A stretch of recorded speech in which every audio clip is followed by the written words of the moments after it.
महाराष्ट्र से बड़े बड़े उद्योग गुजरात लिए जा रहे हैं। वेदांत ग्रुप का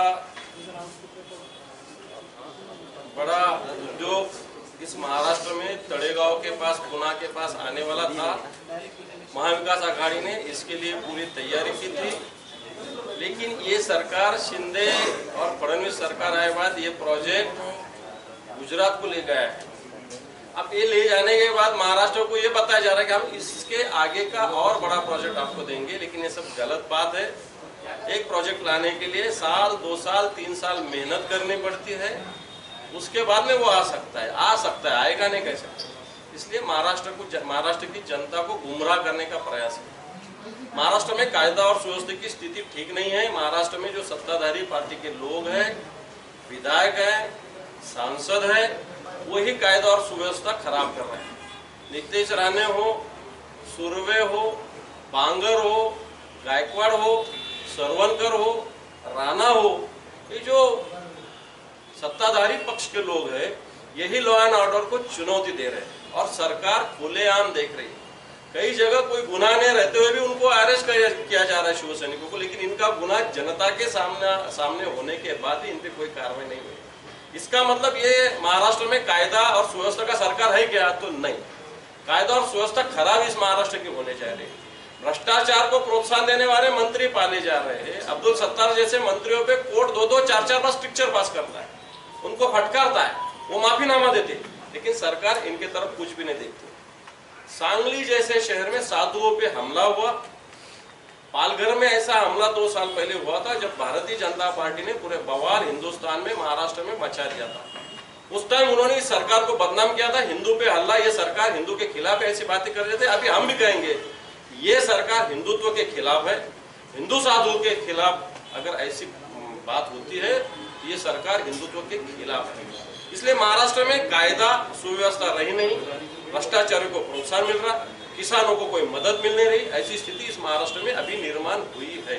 मुक्ति संग्राम, हैदराबाद मुक्ति संग्राम जो है, मराठवाड़ा का एक स्वतंत्र दिन है। हिंदुस्तान 15 अगस्त 1947 को स्वतंत्र हुआ, लेकिन महाराष्ट्र 17 सितंबर 1948 को स्वतंत्र हुआ।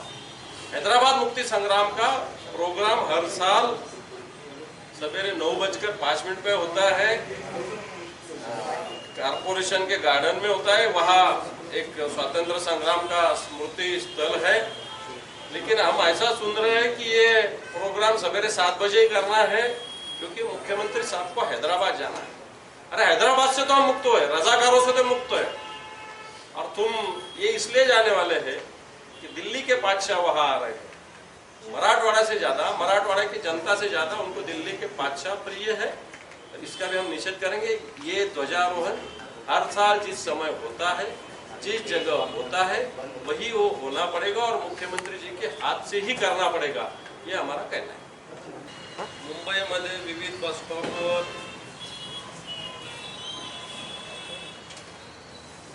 आणि बसेसवर बेस्टच्या आपले सरकार आले आणि सण उत्साह साजरे झाले, अशा प्रकारचं एक घोषवाक्य सगळ्या मुंबईत दिलं। मी त्याच्यावर काल ट्विट केलं, आपले सरकार आले, सण उत्साह सुरू झाले, आपले उद्योग धंदे गुजरातला पळाले।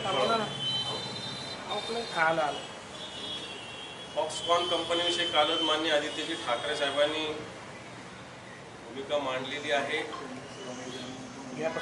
आणि याच्यात फॉक्सकॉन आपल्याकडे येण्यासाठी महाविकास आघाडी सरकारने पूर्ण प्रयत्न केले होते।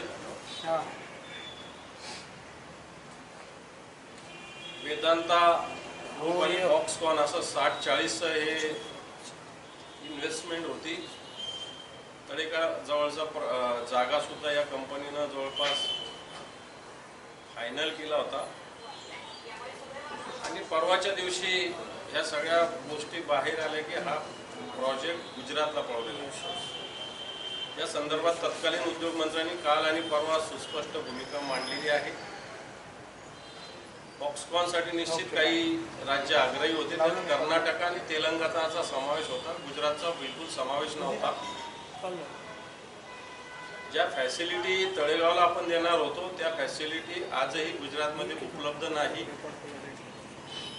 परंतु हे ज्यावेळेस आदित्य साहेबांनी जाहीर केलं त्यावेळेस आताच जे शिंदे आणि फडणवीसांच्या सरकारमधील काही लोकांनी सांगितलं की महाविकास आघाडी काळात हे झालं,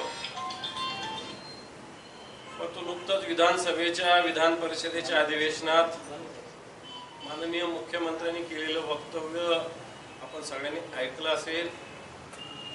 वेदांता ग्रुपचे लोक आपल्याला भेटून गेले, मोठी इन्व्हेस्टमेंट आपल्याकडे करतायत,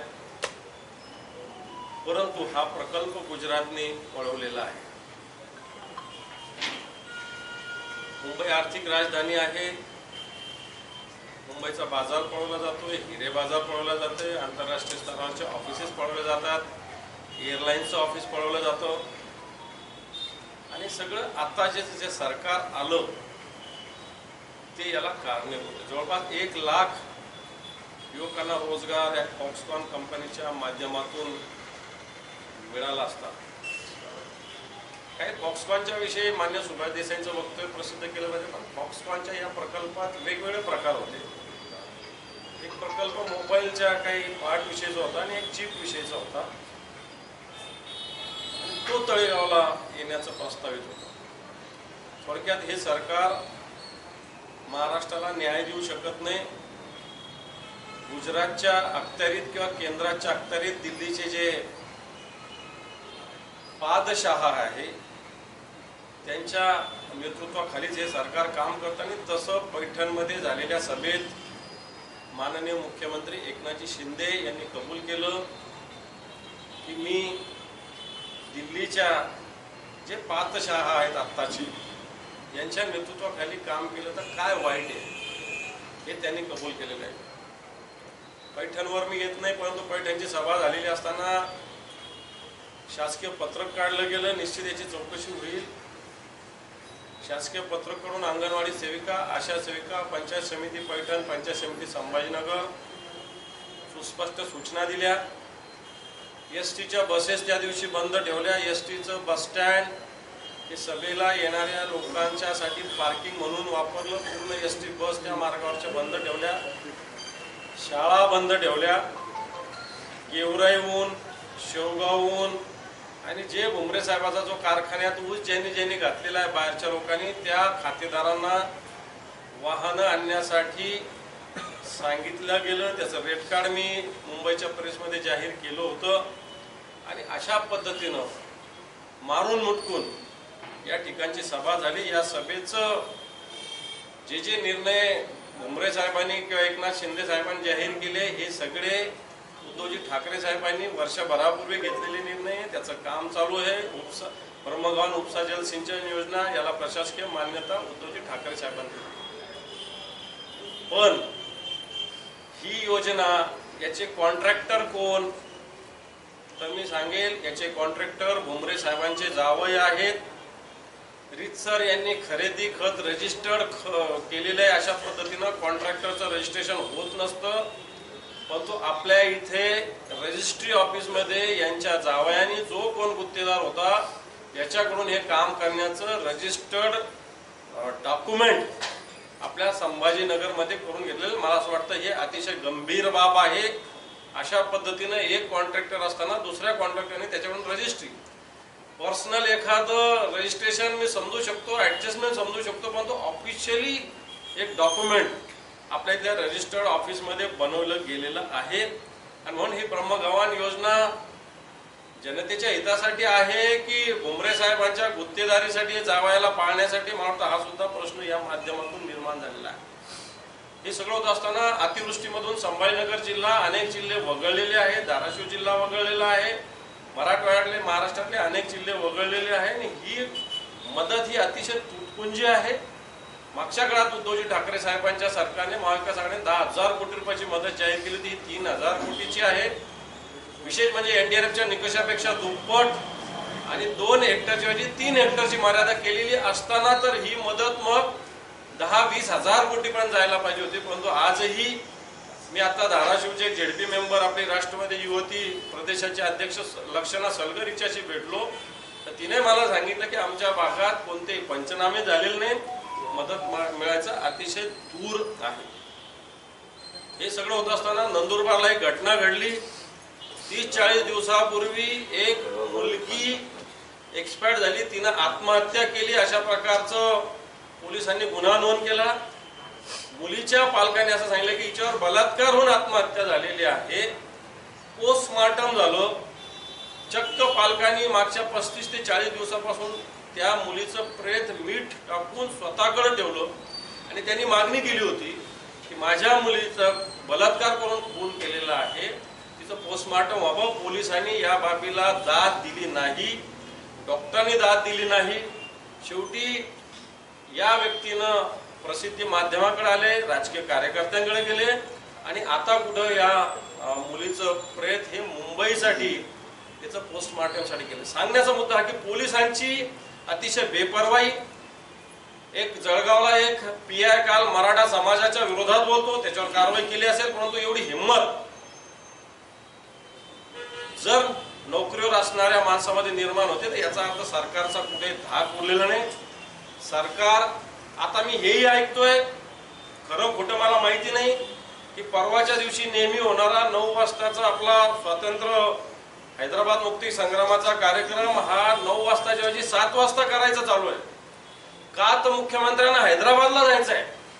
या हैदराबादला आपण हटवून, हे रजाकाराचं राज्य हटवून आपल्या इथं हा हैदराबादचा मुक्ती संग्राम झालेला आहे आणि आपल्याला स्वातंत्र्य मिळालेलं आहे. पण तो मुख्यमंत्र्यांना हैदराबादला, कारण दिल्लीचे बादशाह येणार आहेत म्हणून संभाजीनगरशी त्यांना घेणं नाही, मराठवाड्याशी त्यांनी घेणं नाही आणि म्हणून त्यांच्या सोयीनं हा कार्यक्रम 7 वाजताच करायचा अशा प्रकारचा घाट घातला जात आहे असं माझ्या कानावर आहे. अधिकृत नाही, परंतु माझ्या कानावर असं एक अनधिकृत पत्र आलेलं आहे आणि मला वाटतं ही बाब अतिशय गंभीर आहे. एखाद्या व्यक्तीच्यासाठी, एखाद्या व्यक्तीकडे जाण्यासाठी स्वातंत्र्य दिनाचा, मराठवाड्याच्या स्वातंत्र्य दिनाचाच कार्यक्रम त्यांच्यासाठी वेळ बदलणं, स्वातंत्र्य दिनाचा वेळ कोणासाठी बदलला जाऊ शकत नाही. राष्ट्रपतीसाठी नाही, पंतप्रधानासाठी नाही आणि मुख्यमंत्र्यासाठी तर मुळीच नाही. आणि म्हणून जर असं होत असेल, हे का होतंय? कारण दिल्लीहून बादशाह येणार आहे हैदराबादला. एकीकडं तेलंगणा असेल, कर्नाटक असेल, या ठिकाणी जोरदार पद्धतीने हैदराबाद मुक्ती संग्राम साजरा करण्याचा प्रयत्न होतोय.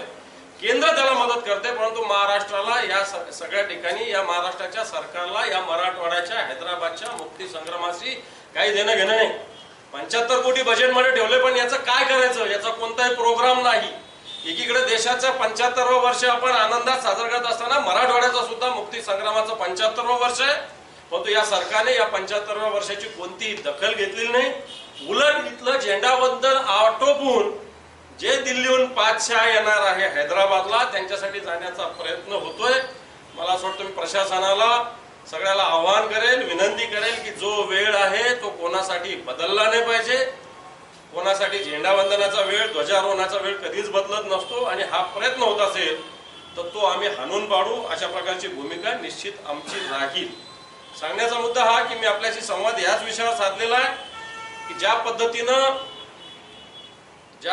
दादागिरी चालू आहे मुंबईमध्ये. सदा सरवणकर सारखा एक आमदार स्वतःच्या बंदुकीतून, गोळीतून, रिव्हॉल्वरमधून गोळ्या झाडतो.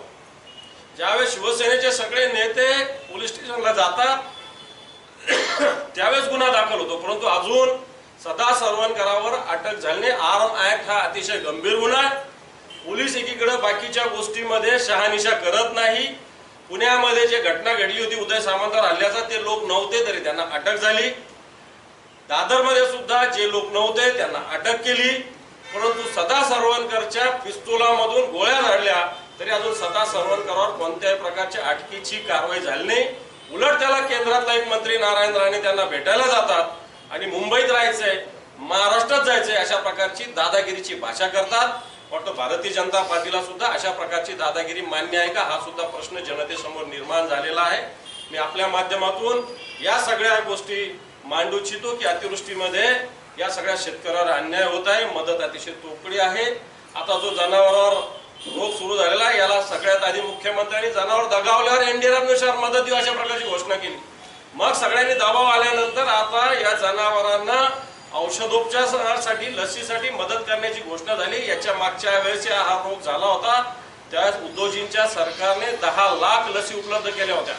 परंतु आता किती लसी उपलब्ध आहे द्यायचं तर कबूल केलं, परंतु लसी किती उपलब्ध आहे सरकारला हे माहिती नाही। म्हणून सरकार अतिशय बेपर्वाईनं, मला वाटतं कोणती पर्वा जनतेची या प्रजेची या सरकारला नाही।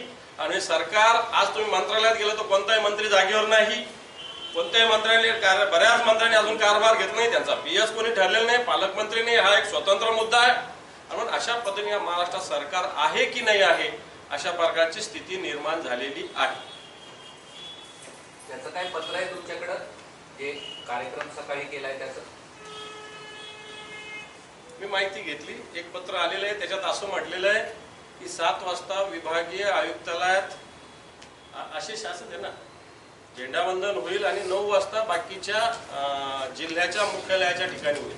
पण त्याला विरोध आहे, मी त्याला विभागीय आयुक्तालयात बोलणार त्या संदर्भात। तर हे जे जावई आहेत त्यांचं नाव काय आहे, त्यांचं रजिस्ट्रेशन कुठं झालेलं आहे, काही डॉक्युमेंट तुमच्याकडे आहे? सगळे देईल मी तुम्हाला, तुम्ही माहिती घेऊ शकता। रजिस्टर्ड डॉक्युमेंट आहे कलेक्टर ऑफिसमध्ये उपलब्ध आहे, तुम्हाला मी सगळं उपलब्ध करून देईन।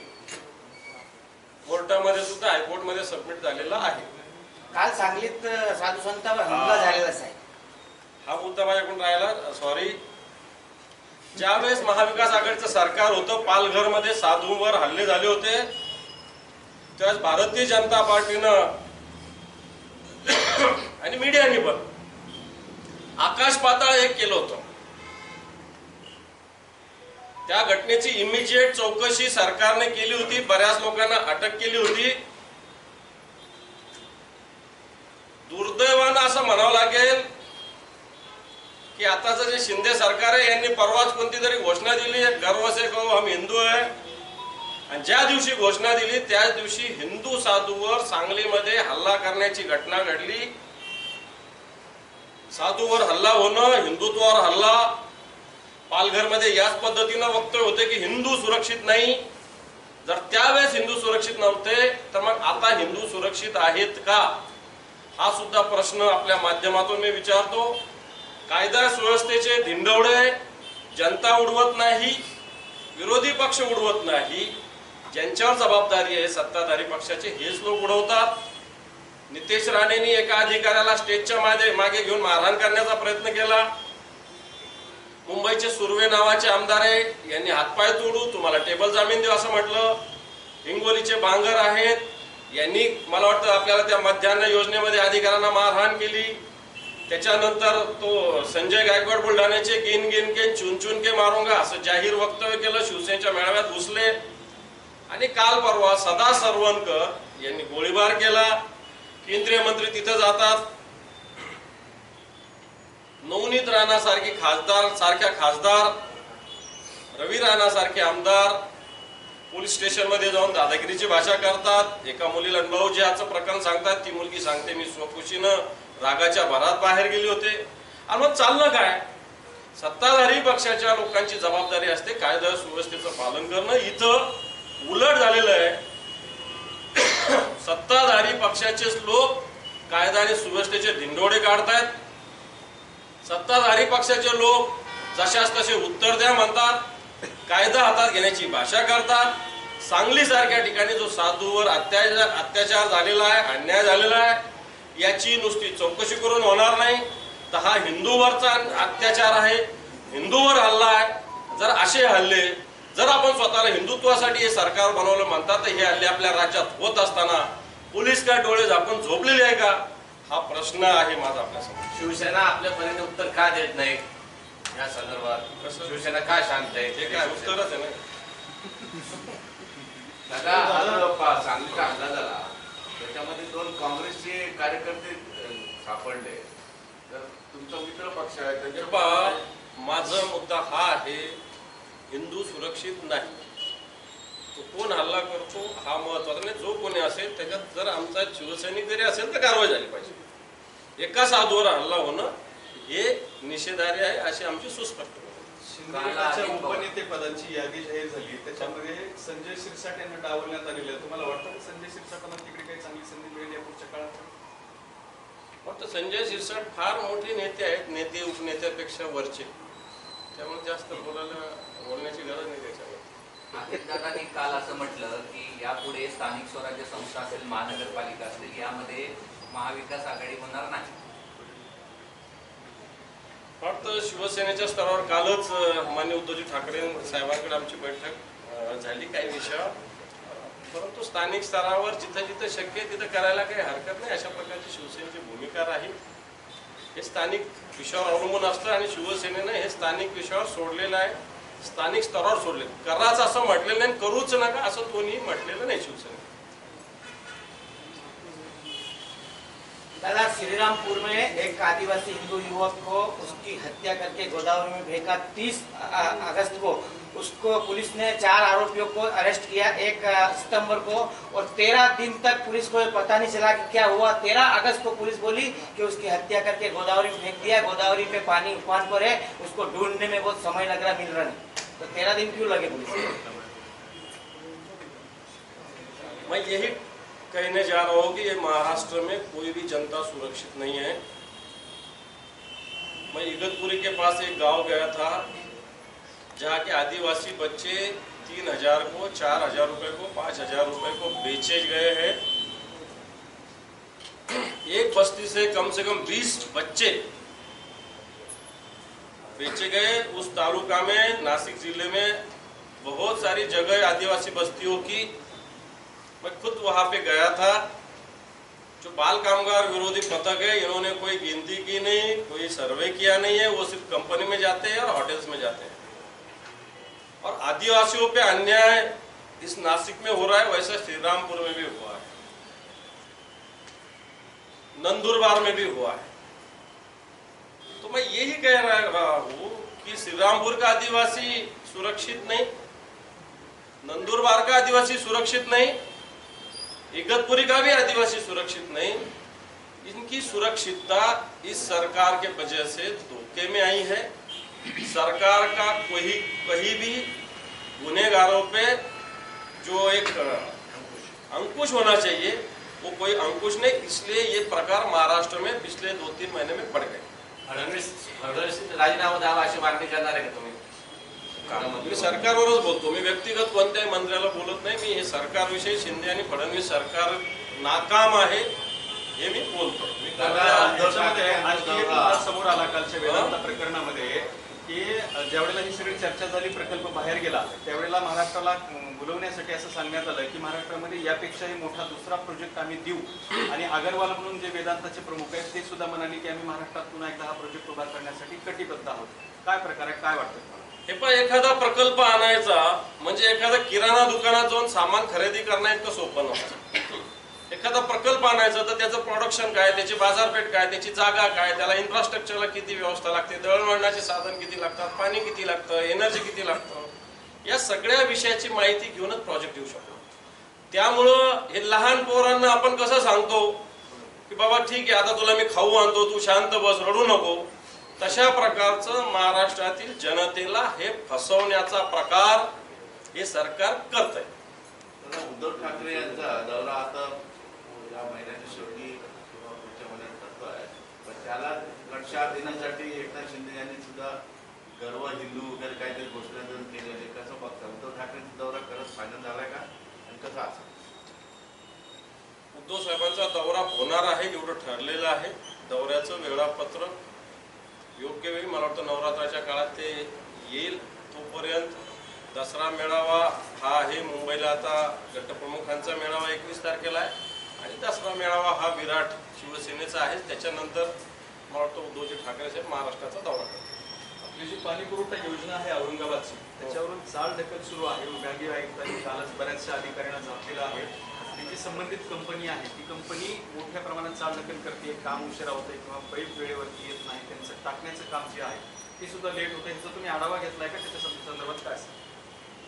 या पाणीपुरवठा योजनेसंदर्भात पैठणच्या सभेत मुख्यमंत्र्यांनी वक्तव्य केलेलं आहे.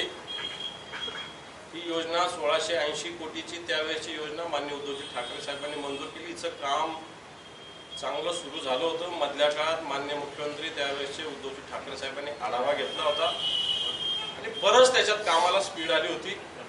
परंतु मागच्या 2-3 महिन्याच्या काळात हे सरकार आल्यानंतर या कामामध्ये एक प्रकारची चालढकल होते, सत्य आहे. या संदर्भात माननीय देवेंद्रजी फडणवीस यांनी या संभाजीनगरात आक्रोश मोर्चा काढला होता. येणाऱ्या काळात हा आक्रोश मोर्चा काढायला आम्हाला भाग पाडू नका. या योजनेचं काम लवकरात लवकर पूर्ण करा, अशा प्रकारची सूचना वजा विनंती मी आपल्या माध्यमातून करेल आणि निश्चित प्रशासनाला सुद्धा या संदर्भात मी आढावा घेईन.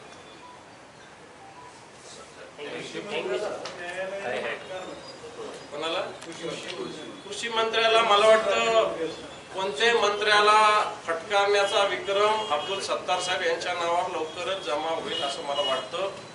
कोणत्याही विषयात कोणत्याही प्रकारचा निर्णय त्याचा संबंध नसताना ते स्वतः घेतात आणि म्हणून मला वाटतं अशी वेळ त्यांच्यावर येते.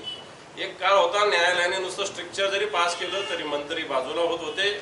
आता फटकारतात, मंत्री माफीनामा लिहून देतात तरी त्या मंत्र्याच्या विषयी कोणी काही बोलत नाही. सरकार भिन्न आहे आणि म्हणे असंच चालणार आहे. आणि म्हणून अब्दुल सत्तार यांच्यावर ताशेरे ओढले, त्यांनी माफीनामा लिहून दिला तरी हे सरकार, अब्दुल सत्तारांचं TET मध्ये नाव आलं तरी हे सरकार अशा पद्धतीनं गैरव्यवहार, भ्रष्टाचारी स्वरूप अवलंबणाऱ्या लोकांना प्रोत्साहन देणाऱ्या या सरकारकडून अशा प्रकारच्या मंत्र्यावर कारवाई होईल अशी अपेक्षा आम्हाला नाही. ते राज्यभर दौरा काढतात, करतात काय ते महत्वाचं आहे. दौऱ्याला काय ओके.